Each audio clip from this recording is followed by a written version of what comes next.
Sanibonani, welcome back to enye video. Ngiyabonga kakhulu for joining me. Thank you very much for uthando lakho ne-support. Thank you so much.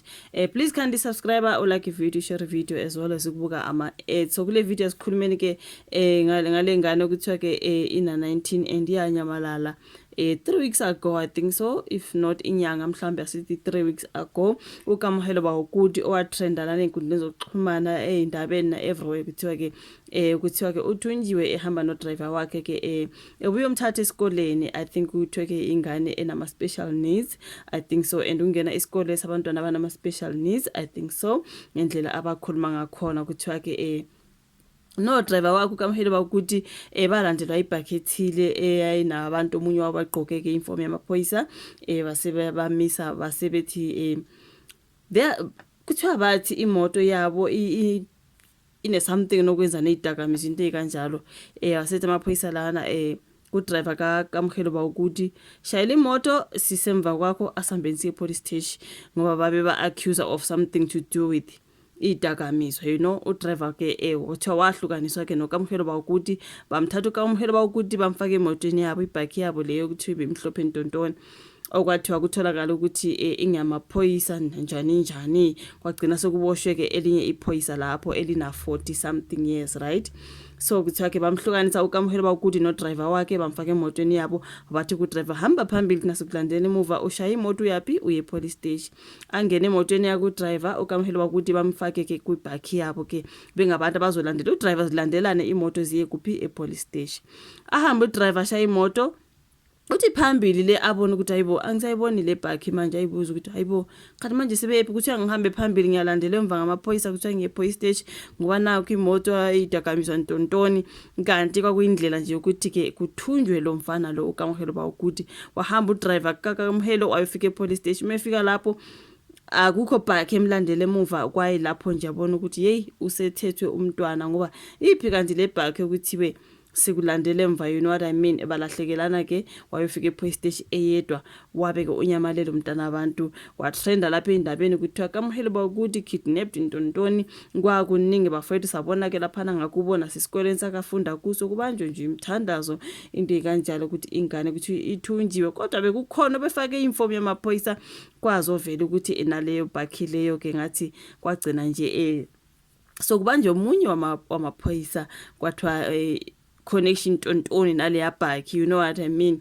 So ke since nje anyamalala umntwana kwaloko ukuthi amaphoyisa ayamdinga umntwana uthunjiwe kuthiwe ke bamiswe imoto bhaki thizeni kwaphuma omunye fake amaphoyisa abanye ke be-private bathi hey imoto yeni idakamizwa ntontoni kanti ngamanga lawo kwayindlela abathatha ngayo lo mfana kwaloko kuthiwa uyadingwa akatholakala into enkanjalo.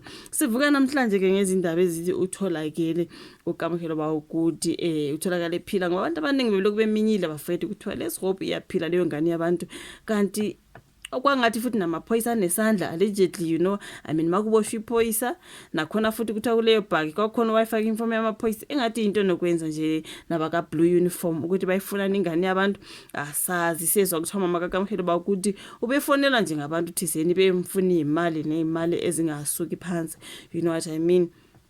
Mhlambe kwakuzama ukusetshenziswa yena ukaMhelo bakuthi ukuthi bathola imali from abazali bakhe. Ayi mina yonke le nto ange-understand ukuthi kanti ingane yabantu futhi ukuthiwa ke ingane nama special needs, so who does that, you know, uthumbe ingane inkosi yami edinga like such care, you know what I mean. So kuyakuthi wona 19 ke yena wenza ugrade 11 kodwa kuleso sikolo leso esabantwana abanjani abadinga ukunakekela ngokungaphezulu into ekanjalo. So yeah man, it's so sad kodwa ke sivuke kuthiwa ke utholakele futhi utholakale ephila right babele kube minyile phela ukuthi we kazi ingane abantu yaphila noma kwenzakalani wathunjwa nje ukuthi kuyokwenziwani ngayi, you never know. Bakhona phela abantu abathunjwa emfethu uzokuthiwa hayi utholakele umuntu abantu edindizile ndawo thizeni kuphi so umndeni wakho bokhala emihla namalanga amaphoyisa engaphandle lana edinga umntana abantu. Asifunde lapha na ke njengoba namhlanje kuvuke ke ama publications amaningi report ukuthi kuthiwa ke utholakele ukaMhelo bakuthi lana kayiso lezi bakhuluma ke ngephoyisa ukuthi lizojoyina ke abokufika ke iphoyisa elibhekene nelokuthunjwa kwalomfundi bayona uNkululeko Nhlapho right uthi uKamohelo bakuto na 19 ofunda grade 11 eMati Du Plessis School uthole ephila ewephena kulandela komkhankaso wokuhlenga obudidiyelo. uKamohelo wathunjwa ngolwesine mhla ka5 June ngo2025 ngesikhathi esendleleni eya ekhaya ebuye esikoleni emgwaqweni uFreenham Drive eBloemfontein. Ukunyamalala kwakhe kwadala ukhathazeko okukhulu kuvela ukuthi imoto ayihamba ngayo yamiswa ibhaki ehamba amaphoyisa amthatha anyamalala naye.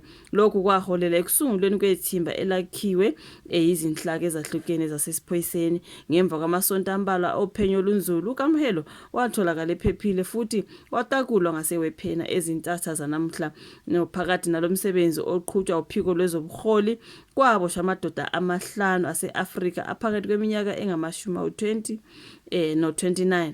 Abasolwa abathathu babanjwe emzini oseKhanana location ewephena kwathi abanye ababili babanjwa emgwaqweni ophakathi kweKwetla location nedolobha lasewephena nesisulu sikubo lapho uKamohelo ukuthi batholakale benaye angazi ukuthi bebelokhu beya naye up and down for what into ikanjalo kodwa lokho kusizile ukuthi bamthole. Lokhu kwenza isibalo sababoshiwe kuleli cala sifinyelele kwabayisithupha sebe u6 phela njengoba kuboshwe 5 plus leliya phoyisa leliya umsolo oqala iphoyisa elineminyaka u42 udala osezikhindini uvele enkantolo ebhekane necala lokuthumba nokubamba inkunzi into ekanjalo. Mbona abantu abaningi bekhala bethi hayibo manje mase kuzothumba wona amaphoyisa hayi abantu bayovikelwa ngobani into ekanjalo. Kodwa kuhle ukuthi utholakele uKamohelo bakuthi unabazali bakhe kunjena nje ukuthi kuzobuyeke kukhulunywe ngendaba zokuthi ngabe utholakale ephephile sesimene right noma kanjani. The fact that she's a special needs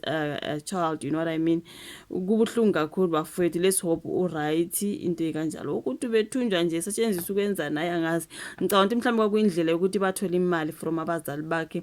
Those are just my thinkings, okay, angazi kodwa kuhle ukuthi bamtholile abazali bakhe bakhululekile njengoba ke etholakela. Sibonge kakhulu kulolu daba. Please like ivideo uyishare ungakhohlwa ke nokubuka ama ads njalo mawubuka ama video.